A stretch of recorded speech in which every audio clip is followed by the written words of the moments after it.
Hey everyone, it's in Classic Gaming, aka Warren, bringing you a new video. So we're in October now, so the time has flown by, but it's that time of year where Halloween's a big deal, you know, maybe some horror gameplays, maybe some spooks and scares, but I thought I'd take this time with these new videos to talk about my favourite unappreciated horror films. So when I say unappreciated, I mean like these aren't really mainstreams. They are they're probably classed as cult classics, but like when it comes to like your Nightmare on Elm Streets, your Halloween's, your Friday the 13th, they're kind of below that tier. So these I feel like these films are very highly regarded, but again, not a lot of people talk about them. So I'm going to talk about them. Well, I'm going to talk about one in particular. If you like this video, then maybe I'll talk about the other two that I have in mind, and we'll see how we go from here. Now, the film I'm talking about, again, I don't hear enough people talk about this film, and it's called Night of the Demons.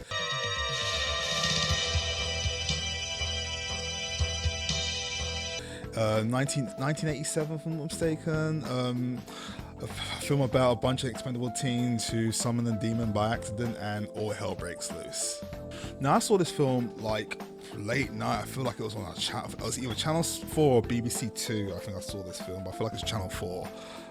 Where I was at my grand's and it happened to be on. I just thought I'd just watch it. And if you watch it now, it's pretty dated, but at the same time, it has those amazing tropes that you love from horror films.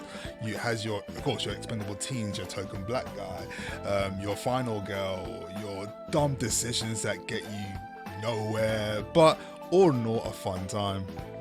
So basically, you follow Angela, who's throwing a party at a place called Hull House, aka Hell House, which has a horrid history of being, well, it used to be a crematorium, if I'm not mistaken, and you know, it's abandoned. So they thought it would be a good idea to have a Halloween party up there.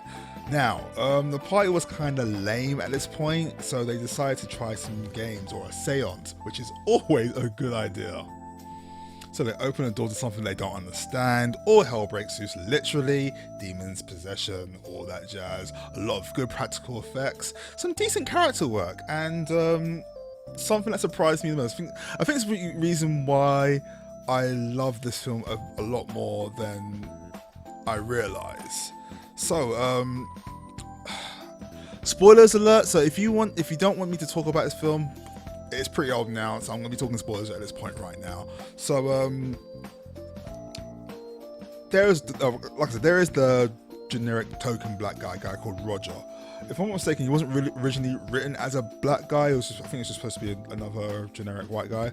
And I liked how he developed throughout the show, the film. The film's like only an hour and a half, so there's not really much time for development. So, Roger, being my favorite character in the film, he was my spirit animal. He acted how I would act in those situations. So like when they start doing a seance, he's the only person who has his back turned to the whole thing. He's like, yeah, I ain't part of this shit. You white people are crazy, basically. And then after all said, he's like, yeah, I'm getting out.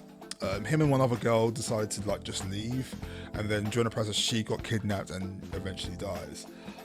Roger just doesn't give a fuck in the sense that he just runs. When he sees shit, he runs. He don't wait for anyone. He's just getting the fuck out of there because you know what? He wants to live, and I gotta respect it. I gotta appreciate that shit because that's what I'm doing. If Jessie over there is falling down and she can't get back up, bye Jessie, bye. I'm sorry. I got work tomorrow. I can't die right now. I got bills to pay, man. I got family support. Fuck that shit. I'm out. Sal, another one of my favorite characters, like the Italian American guy. I think he was Italian. I don't want to say, but I'm pretty sure it's Italian American name, Sal. But when you first meet Sal, he's this abrasive, quiet, in your face, want to be tough guy kind of thing. You don't really want to root for him. But as the film carries on, you notice he's aware of what's going on around him. He's aware of the situation. He's not comfortable with it, but he goes out his way to try and save the girl, the final girl, because at the beginning of the film, he is after Judy, who is the final girl of the film. And you know, it's like it's basically you feel like he fits the stereotype of just trying to get into her pants, but at the same time, you find out that there's actually a lot more to him than you realise. He goes out his way to try and save her, to save Roger, and he turns out to be one of the bigger heroes of the film.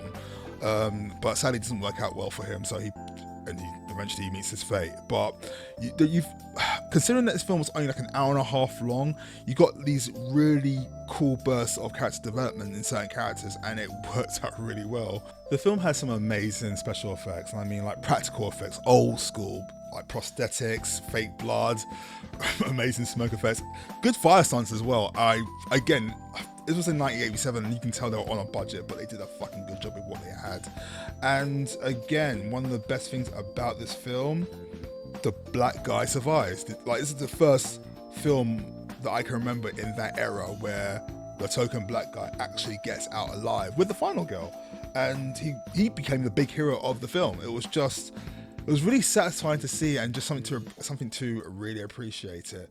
So again, if you get time for it, granted I've spoiled the film for you, but if you want a blast from the past and a decent horror film that, you know, deserves a bit more love, check it out. It's on Shudder right now. I think Shudder are doing like a 7-day free trial right now, and it's $4.99. It's $4.99 a month if you want to check it out. But it's not a sponsored video or anything. But if you want to see a decent horror film for the season that will put a smile on your face and maybe give you a few scares, probably not, but maybe, check out Nights of the Demons. It's again a really cool film. But anyway guys, if you want to see more videos like this, or if you want to see me talk about the other 2 films I had in mind, feel free to leave a like, comment, all that lovely stuff. Stay safe, stay positive, stay awesome, and I'll talk to you guys again in the next video. Take it easy. Later.